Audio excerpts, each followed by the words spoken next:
গণভোটের ফলাফল মেনে নিয়ে দ্রুত সংবিধান সংস্কার সভার কনস্টিটিউশনাল রিফর্ম অ্যাসেম্বলি অধিবেশন ডাকার আহ্বান জানিয়েছেন সুপ্রিম কোর্টের জ্যেষ্ঠ আইনজীবী মোহাম্মদ শিশির মনির। শিশির মনির বলেন, জনগণের দেওয়া গণভোটের রায় বাস্তবায়ন না করলে দেশ নতুন করে সাংবিধানিক ও অনাস্থার সংকটে পড়বে। সোমবার ১৩ এপ্রিল রাজধানীর ডিপ্লোমা ইঞ্জিনিয়ার্স ইনস্টিটিউশন আইইডিবি মিলনায়তনে এক জাতীয় সেমিনারে কি নোট পেপার উপস্থাপনকালে শিশির মনির এসব কথা বলেন।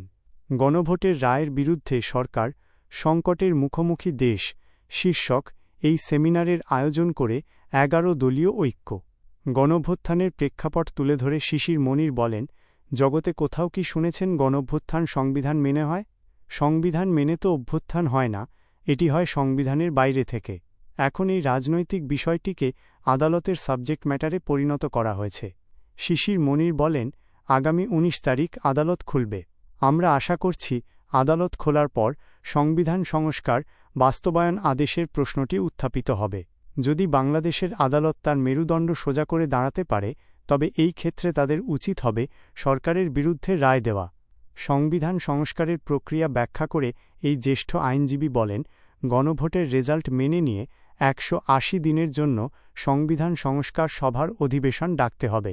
এরপর উচ্চকক্ষ ও নিম্নকক্ষ এই দুই ভাগে পার্লামেন্ট বিভক্ত হয়ে যাওয়ার কথা। উচ্চকক্ষ গঠিত হওয়ার কথা ১০০ জনকে নিয়ে, যেখানে ভোটের সংখ্যানুপাতে দলগুলো আসন পাবে। এই কর্মকাণ্ড যদি আপনারা প্রদর্শন না করেন, তবে তা হবে ইতিহাসের এক কলঙ্কজনক অধ্যায়। তিনি উদাহরণ টেনে বলেন, আমি সুইজারল্যান্ড থেকে শ্রীলঙ্কা পর্যন্ত ২৬টি দেশের নজির সংগ্রহ করেছি। দুনিয়ার ইতিহাসে এমন একটা উদাহরণ নেই যেখানে মানুষ গণভোটের রায় দিয়েছে আর সরকার তা মানে নাই। আদালত ও রাজনৈতিক ইস্যু নিয়ে তিনি ক্ষোভ প্রকাশ করে বলেন, তত্ত্বাবধায়ক সরকার আমরা রাজনৈতিকভাবে প্রবর্তন করেছিলাম, সেটাকে কোর্টে নিয়ে গিয়ে অসাংবিধানিক বলা হলো। ফলে ১৭ বছর দেশে আগুন জ্বলল। এখন আবার কোর্ট বলছেন সেটা সাংবিধানিক। রাজনৈতিক প্রশ্নের সমাধান যখন কোর্টে খোঁজা হয়, তখন সংকট আরও বাড়ে। বিএনপির উদ্দেশ্যে শিশির মনির বলেন, মিসাইল ছুঁড়লে তার নিয়ন্ত্রণ নিজের হাতে রাখতে হয়।